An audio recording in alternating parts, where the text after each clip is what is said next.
Welcome to only IAS. स्वागत है आप सभी लोगों का प्रीलिम बूस्टर न्यूज डिस्कशन में। आज है 29 नवंबर 2021। तो आइए देख लेते हैं कि ऐसे कौन से इंपॉर्टेंट आर्टिकल्स हैं जो आज हम कवर करने वाले हैं। हमारा first article anti bacterial fabric के बारे में है। यूनियन मिनिस्टर फॉर एमएसएमई ने अभी हाल ही में इस यूनिक एंटी बैक्टीरियल फैब्रिक को लॉन्च किया है क्या ये? नाम से स्पष्ट है, फैब्रिक यानी कि एक प्रकार का कपड़ा जो एंटी बैक्टीरियल है, यानी कि बैक्टीरियाज को प्रिवेंट करने की क्षमता रखता है। किसने डेवलप किया है, ये पहला सवाल होगा। इसे डेवलप किया गया है Kumarappa national handmade paper institute Jaipur के द्वारा। ये काम करते हैं केवीआईसी के अंडर में। केवीआईसी का फुल फॉर्म है khadi and village industries commission. ये फैब्रिक जो है ये एंटी बैक्टीरियल एजेंट जो हमें काउ डंग में मिलता है उसी से ट्रीट किया गया है। इससे होगा ये कि इस फैब्रिक के पास बैक्टीरिया के ग्रोथ को प्रिवेंट करने की क्षमता आ जाती है। अच्छा देखिए, अब इस कपड़े का फायदा क्या होगा? अगर कोई ऐसा कपड़ा हमारे पास है जो कि बैक्टीरिया को प्रिवेंट करने की क्षमता रखता है तो इसका सबसे पहला इस्तेमाल तो हम हॉस्पिटल्स में या फिर मेडिकल फैसिलिटीज में कर सकते हैं, बिकॉज बैक्टीरियाज की वल्नरेबिलिटी का सबसे ज्यादा थ्रेट तो ऐसी ही जगहों पर होता है। इसके इतर इससे कुछ जो रूरल एम्प्लॉयमेंट है वो भी जनरेट होगा और ये एनवायरमेंट को भी प्रोटेक्ट करने में कहीं ना कहीं हेल्पफुल साबित होगा। तो क्या ये एकमात्र ऐसा इनिशिएटिव है जो एनवायरमेंटल फ्रेंडली है जो केवीआईसी ने हमारे सामने रखा है? ऐसा नहीं है। इसके पहले भी कुछ ऐसे इनिशिएटिव्स आ चुके हैं केवीआईसी के द्वारा, जिसमें पहला नाम आता है खादी प्राकृतिक पेंट का। इसके बारे में आपने हो सकता है कुछ समय पहले सुना हो। ये अपने प्रकार का पहला पेंट है जो इको फ्रेंडली है, नॉन टॉक्सिक है, एंटी फंगल है, मतलब फंगस वगैरह का इस पर कुछ खास असर नहीं होता, और एंटी बैक्टीरियल प्रॉपर्टीज भी रखता है ये। अब ये काउ डंग से तैयार किया जाता है। इसका मतलब ये नहीं है कि जहां पे आप लगा देंगे वो एकदम काउ डंग जैसा दिखेगा या काउ डंग की जो स्मेल होती है वो इसमें रहेगी। ये ओडोरलेस है और कॉस्ट इफेक्टिव है, आपको सस्ता मिल जाएगा। फर्दर इसे ब्यूरो ऑफ इंडियन स्टैंडर्ड ने सर्टिफाई भी किया है। दूसरा इंपॉर्टेंट इनिशिएटिव रहा प्लास्टिक मिक्स्ड हैंडमेड पेपर। इसे रीप्लान जो प्रोजेक्ट है केवीआईसी का उसी के तहत डेवलप किया गया। रीप्लान का यहां पर फुल फॉर्म है रिड्यूसिंग प्लास्टिक फ्रॉम नेचर। इसके जरिए हम प्लास्टिक वेस्ट को नेचर से कम करने की कोशिश कर रहे हैं। फर्दर बात करते हैं केवीआईसी के बारे में। केवीआईसी एक स्टैच्यूटरी बॉडी है। स्टैच्यूटरी बॉडी का मतलब आपको पता है, इसके लिए पार्लियामेंट में कोई कानून आया होगा, तो उस कानून का नाम है khadi and village industries commission act 1956। ये मिनिस्ट्री ऑफ एमएसएमई के तहत काम करते हैं। एमएसएमई का फुल फॉर्म होता है micro small and medium enterprises. क्या काम है केवीआईसी का? केवीआईसी का काम ये है कि ये प्लान करें कोई ऐसा इनिशिएटिव जो खादी इंडस्ट्रीज से या विलेज इंडस्ट्रीज से एसोसिएटेड है, उसे प्रमोट करें, उसका ऑर्गेनाइजेशन करें और उसे इंप्लीमेंट करें। जो भी जरूरी इनिशिएटिव्स हैं इस पूरे सेक्टर में उसे ये लें। हमारा नेक्स्ट आर्टिकल सोलोमन आइलैंड के बारे में है। चाइना दुनिया भर में अलग अलग प्रकार की डिप्लोमेसी से इस्तेमाल करने के लिए जाना जाता है। अब उनकी एक नई प्रकार की डिप्लोमेसी दुनिया के सामने आई है, that is cheque book diplomacy. क्या है ये? नाम से स्पष्ट है, आप किसी को कोई एक चेक यानी कि अमाउंट देते हैं और उसके बदले में अपना कोई काम निकलवा लेते हैं। चाइना ने सोलोमन आइलैंड में यही किया। क्या किया समझेंगे, पहले आप लोकेशन देखिए। ये आपको ऑस्ट्रेलिया दिख रहा है, यहाँ पे है पापुआ न्यू गिनी और ये सोलोमन आइलैंड है। ये आइलैंड्स का एक ग्रुप है जो कि एक कंट्री के रूप में एग्जिस्ट करता है। ये है वनुआतू। पूरा मामला क्या है समझिए। देखिए, सोलोमन आइलैंड दुनिया के कुछ चुनिंदा देशों में से एक हुआ करता था जो ताइवान को एक इंडिपेंडेंट कंट्री की मान्यता देता था। ये बात ऑब्वियसली चाइना के इंटरेस्ट के खिलाफ थी। वो काफी लंबे समय से सोलोमन आइलैंड के इस स्टैंड को तोड़ने में लगे हुए थे। 2019 में कुछ ऐसा ही हुआ। सोलोमन आइलैंड की पार्लियामेंट ने एक कानून पास करके ताइवान के इस स्टेटस को खत्म कर दिया। फर्दर उन्होंने चाइना के साथ अपने डिप्लोमेटिक रिलेशंस को बढ़ाना भी शुरू कर दिया। बाद में मामला ये निकल के आया कि जो सोलोमन आइलैंड के पॉलिटिशियंस हैं उन्होंने ये काम करने के लिए चाइना से मोटी रकम वसूली थी, मतलब पैसे लिए थे। मतलब ये निकला कि चाइना ने सोलोमन आइलैंड के पॉलिटिशियंस को ब्राइब करके अपना काम निकलवा लिया। लेकिन ये खबर जब पब्लिक डोमेन में आई तो सोलोमन आइलैंड के लोगों को ये बात पसंद नहीं आई। उन्होंने सरकार के खिलाफ प्रोटेस्ट स्टार्ट कर दिए। ये प्रोटेस्ट इतने ज्यादा बढ़ गए और वायलेंट हो गए कि सोलोमन आइलैंड को ऑस्ट्रेलिया की मदद मांगनी पड़ गई। तो ये तो पूरा मामला रहा। लोकेशन देखिए सोलोमन आइलैंड की। ये फर्स्ट ऑफ ऑल तो एक सॉवरेन कंट्री है जो कि 6 मेजर आइलैंड्स और 900 स्मॉलर आइलैंड से मिलकर बना है। इसके ईस्ट में आपको पापुआ न्यू गिनी मिलेगा, मैप में हमने देखा था, और आपको मिलेगा नॉर्थ वेस्ट में वनुआतू। ये लोकेशन भी हमने देख ही ली थी।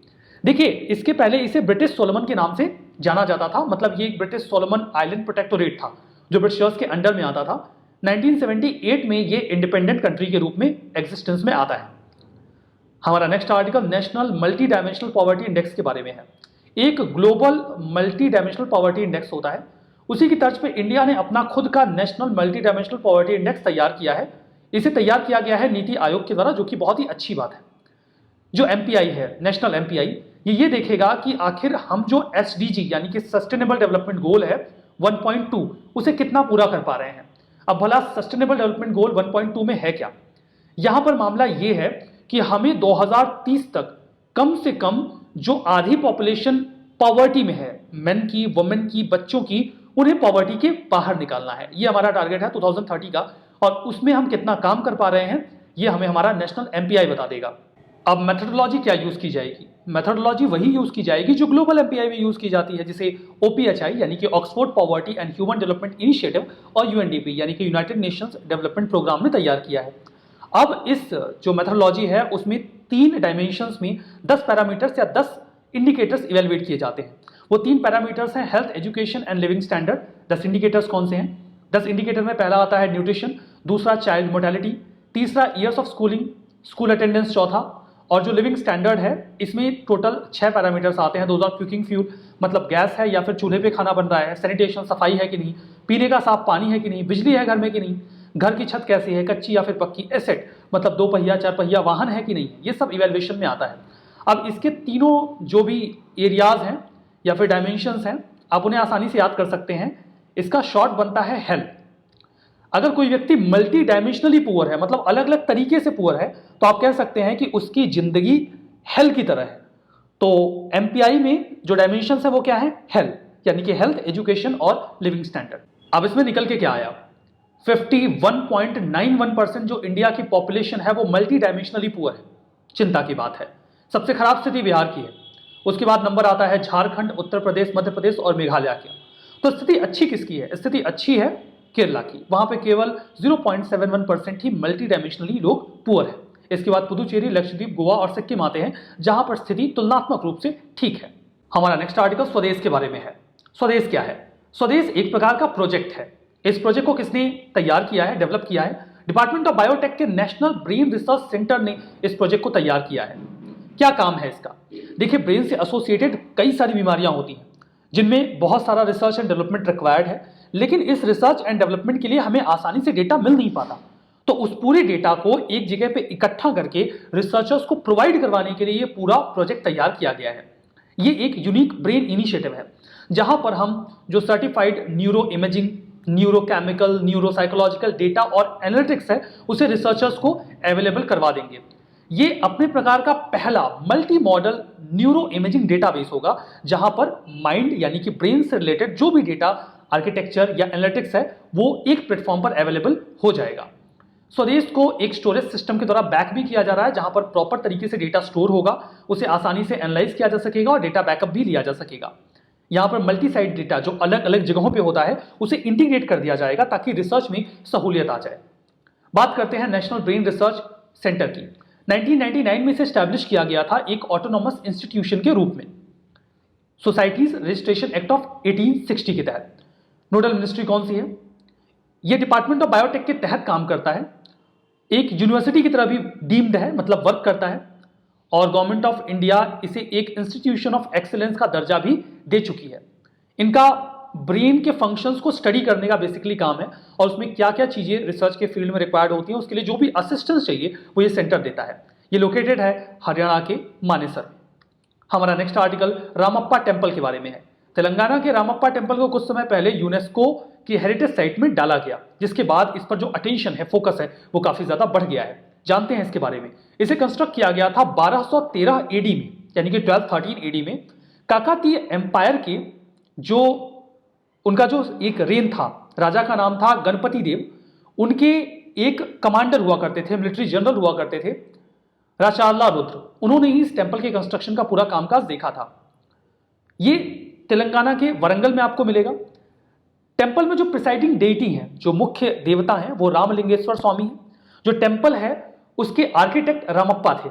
कहा जाता है कि गणपति देव ने जब इस टेम्पल की खूबसूरती को देखा तो वो इतने ज्यादा आश्चर्यचकित हुए, इतने ज्यादा भाव विभोर हुए कि उन्होंने जो आर्किटेक्ट थे रामप्पा, उन्हीं के नाम पर इस पूरे टेम्पल का नाम ही रख दिया।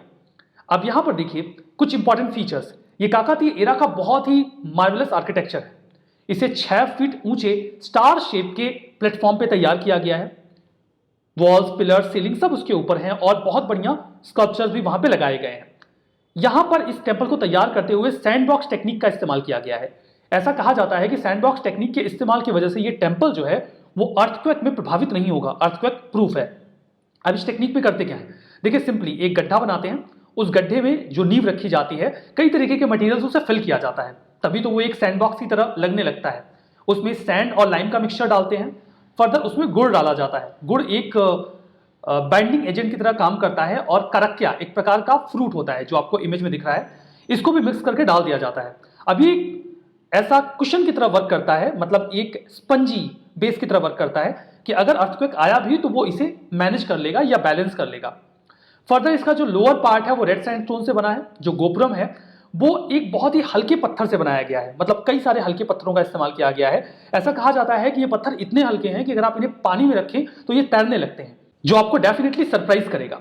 यूरोपियन मर्चेंट्स और ट्रेवलर्स ने इसका जिक्र किया है। मार्को पोलो ने इसे डेक्कन में जो भी मेडवेल टेम्पल्स हैं उनकी गैलेक्सी में बिगेस्ट स्टार का एक टाइटल दिया। तो ये जो स्टेटमेंट है ये मार्को पोलो का है, यहां लिखा नहीं है, मैं आपको बता दे रहा हूं। यहां पर देखिए एक क्वेश्चन काकातीय किंगडम से रिलेटेड है, टेम्पल से रिलेटेड ये नहीं है। इनमें से कौन सा इंपॉर्टेंट सी पोर्ट था काकातीय किंगडम के टाइम पे? काकीनाडा, मोतोपल्ली, मछलीपट्टनम और नेलुरु, ये आपके ऑप्शंस हैं। इस सवाल का जवाब मैं आपको दूंगा नहीं, क्योंकि इस सवाल का जवाब आपको देना है कमेंट बॉक्स में। हमारा नेक्स्ट आर्टिकल वाइजर प्रोग्राम के बारे में है। वाइजर प्रोग्राम का फुल फॉर्म है women's involvement in science engineering research program. देखिए महिलाओं का पार्टिसिपेशन साइंस के फील्ड में या रिसर्च एंड डेवलपमेंट में कंपैरेटिवली कम देखने को मिलता है। इनिशिएटिव लेने की जरूरत है ताकि उनके पार्टिसिपेशन को बढ़ाया जा सके। अपने प्रकार का पहला प्रोग्राम है जहां पर हम रिसर्च और साइंस के डेवलपमेंट में महिलाओं की एंट्री को प्रमोट कर रहे हैं, दैट टू लैटरल फॉर्म में, मतलब उन्हें डायरेक्ट एंट्री दे दी जाएगी। इसे लॉन्च किया गया है Indo German science and technology centre के द्वारा, जहां पर हम महिलाओं को रिसर्च एंड डेवलपमेंट के प्रोजेक्ट में इंकरेज करने की कोशिश करेंगे। फीचर्स ये हैं कि एंट्री लैटरल दे दी जाएगी, मतलब सीधे एंटर करवा दिया जाएगा, कोई एज लिमिट नहीं है। सिग्निफिकेंस ये होगी कि इससे साइंस एंड टेक के फील्ड में जेंडर इक्वलिटी बढ़ेगी और महिलाओं का पार्टिसिपेशन भी एनहांस होगा।